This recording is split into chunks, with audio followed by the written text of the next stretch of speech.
I became a millionaire at 40, a billionaire at 75. The difference? I stopped making stupid mistakes.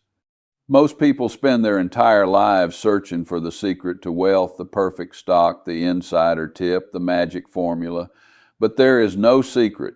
There's only a checklist of catastrophic mistakes that will cost you decades of your life. I've spent 60 years watching brilliant people destroy their financial futures, making the same 7 errors over and over. And statistically, you're making at least 3 of them right now. If you're making even 3, you're already a decade behind. But here's the good news. Unlike most advice, this isn't theory.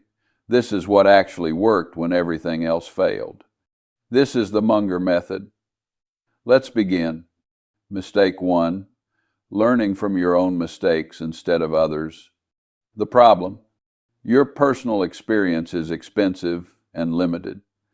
You don't have enough time or money to make every mistake yourself and recover from it. The solution: I read obsessively not success stories, but failure stories.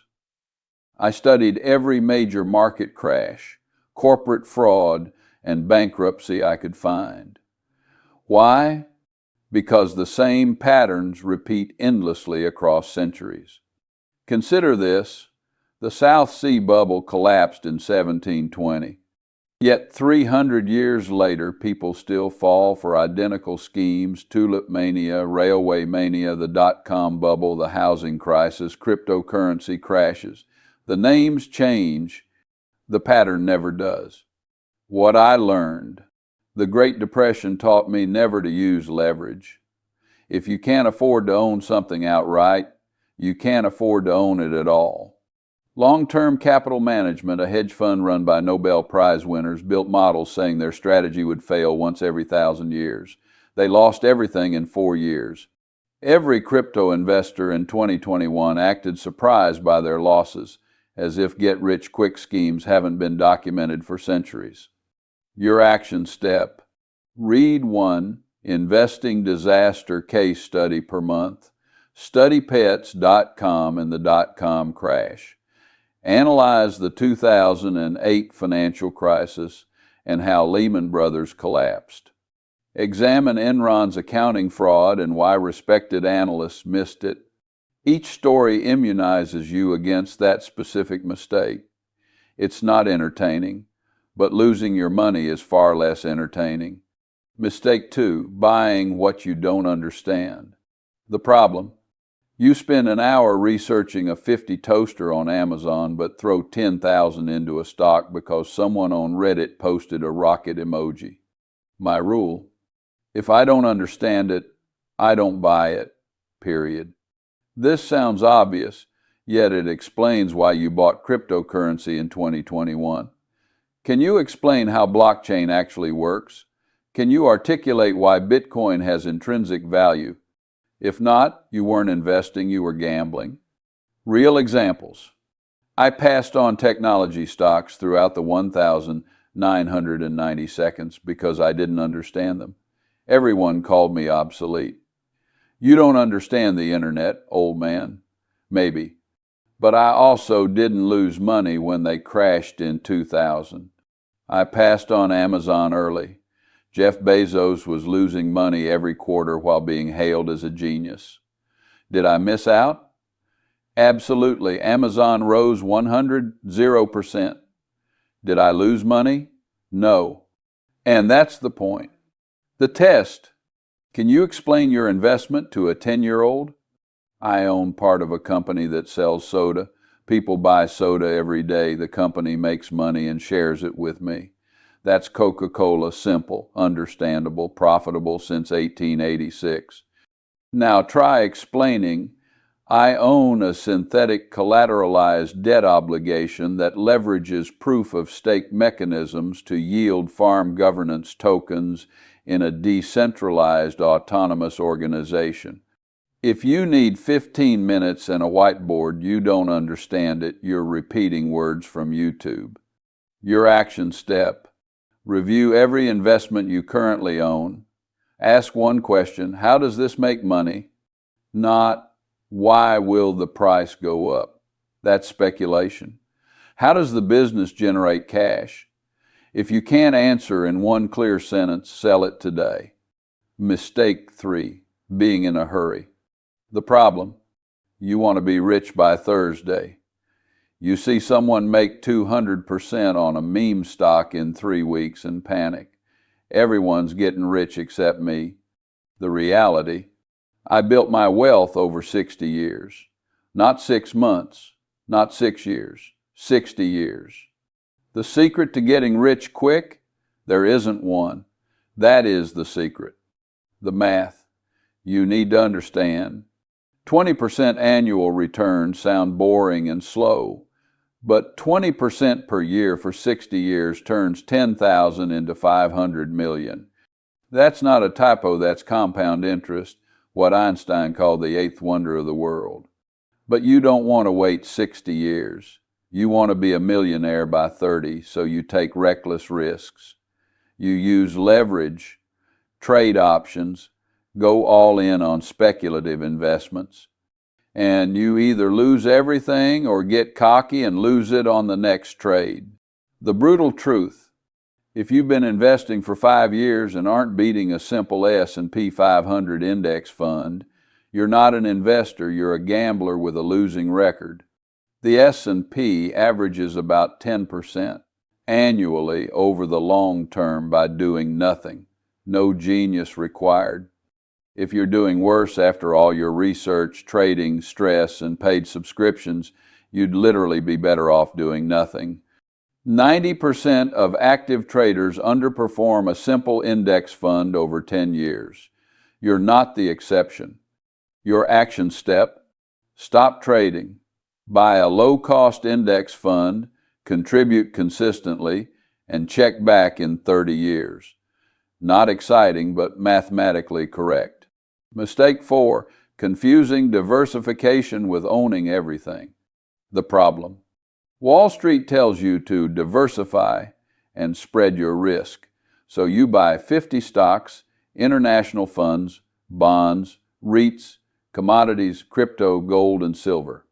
Congratulations, you've perfectly diversified into owning nothing meaningful. What I actually said: diversification is protection against ignorance. It makes very little sense for those who know what they're doing. The truth: at one point, 90% of my net worth was in one company, Berkshire Hathaway. Was I reckless? No. I understood that business completely. I knew how it made money, who ran it, and its competitive advantages. I wasn't diversified. I was concentrated in what I knew. The problem with over-diversification: when you own 50 stocks, you essentially own the entire market, which means you get market returns about 10% annually. But you can't possibly understand 50 businesses. You don't have time to read 50 annual reports or follow 50 management teams. You're not investing, you're building a homemade index fund with more work, higher fees, more taxes, and probably worse returns. The better approach: own 8 to 12 businesses you genuinely understand, not 50 names from a stock screener, not everything because you're scared. I said if you can identify 6 wonderful businesses in your lifetime, that's all the diversification you need. 6 truly great companies with durable competitive advantages and competent, honest management. Buy them, hold them, compound slowly. Your action step: if you own more than 20 individual stocks, you're over-diversified. Keep only what you truly understand. If you can't explain in one sentence why you own it and how it makes money, sell it today. And if that leaves you with 5 stocks or an index fund, good. You've just improved your portfolio. Mistake 5, hemorrhaging money on fees and taxes. The problem: nobody wants to discuss expense ratios and tax efficiency, but they're costing you hundreds of thousands, possibly millions over your lifetime. The math: let's say you invest $10,000 annually for 30 years. Scenario 1. Low-cost index fund 0.04% expense ratio, buy and hold, 10% annual returns. Result, $1,800,000. Scenario 2, actively managed fund, 1% annual fee, 10% returns before fees, 9% after fees. Result, $1,500,000. The difference, $300,000 disappeared into fund manager fees for the privilege of likely underperforming the index. A single percentage point in fees cost you $300,000 over 30 years, beyond expense ratios. Add trading commissions, bid-ask spreads, and capital gains taxes every time you sell for profit. Short-term capital gains held less than 1 year can be taxed at 37%. Long-term gains are 15-20%. Most active traders surrender 30-40% of their gains to fees and taxes, then wonder why they're not building wealth. Why Warren and I obsessed over this. We held stocks for 30, 40, 50 years to avoid capital gains taxes. Why sell and immediately lose 20% to taxes, forcing you to find an investment 20% better just to break even? Berkshire Hathaway doesn't pay dividends because dividends are taxed immediately. We keep cash inside the company, reinvest in more businesses, and let it compound tax-free for decades. That's how you build generational wealth. Your action step. Calculate what you paid in fees and taxes last year. Check your 1099 form, add up capital gains taxes, trading commissions, and expense ratios. If that total exceeds 1% of your portfolio value, you're trading too much and paying too much. Switch to low-cost index funds, stop trading, and hold long-term. This single change might be worth an extra $500,000 over your lifetime. Mistake 6. Letting emotions make your decisions. The problem. Your biggest enemy isn't the market, the economy, inflation, or interest rates. It's you, your fear, greed, panic, and FOMO. Everyone knows buy low, sell high.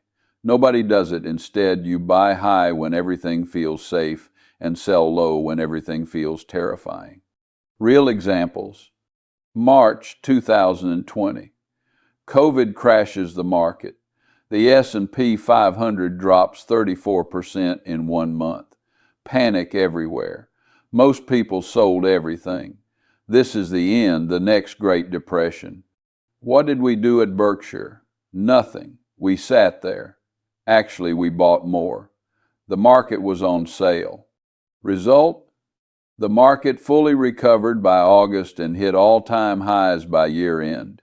Everyone who panic sold locked in permanent losses and missed the entire recovery. 2021, markets booming. Bitcoin hit 60,000. GameStop, Dogecoin, NFTs, everything's rising. Most people jumped in with both feet. I'm missing out. What did we do? Nothing. We sat on $150 billion in cash. People called us obsolete. Buffett and Munger don't understand crypto. Boomers. Result? 2022 crashes everything. Bitcoin dropped 70%. Meme stocks gave back all gains. NFTs became worthless. Most who bought at the 2021 top are still underwater. The pattern. When you feel like you should sell when you're checking your portfolio hourly and can't sleep, that's usually when you should hold or buy. When you feel you must buy when everyone's making money and you're missing out, that's usually when you should wait or sell. Your emotions evolve for short-term survival. They're terrible for long-term wealth building. Your action step. Write down your investment rules right now while you're calm and rational. I will not sell during crashes unless I need money for living expenses.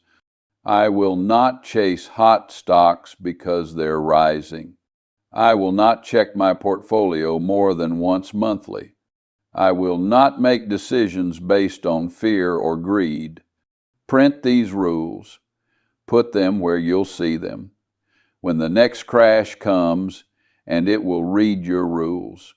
Follow them, not your feelings. Mistake 7. Quitting too early. The killer mistake. Most people try investing for 2 to 5 years, don't get rich, get frustrated, and quit. Investing doesn't work. The game is rigged. Then they return to lottery tickets and complaints. What they don't understand. Wealth compounds slowly at first, painfully slowly. For the first decade, it feels like nothing's happening. You contribute monthly, numbers go up slightly, down, then up again. After 5 years, you think, that's it, this is all I have. I understand the frustration. But here's what happens if you persist. Year 15, 20, 25, 30.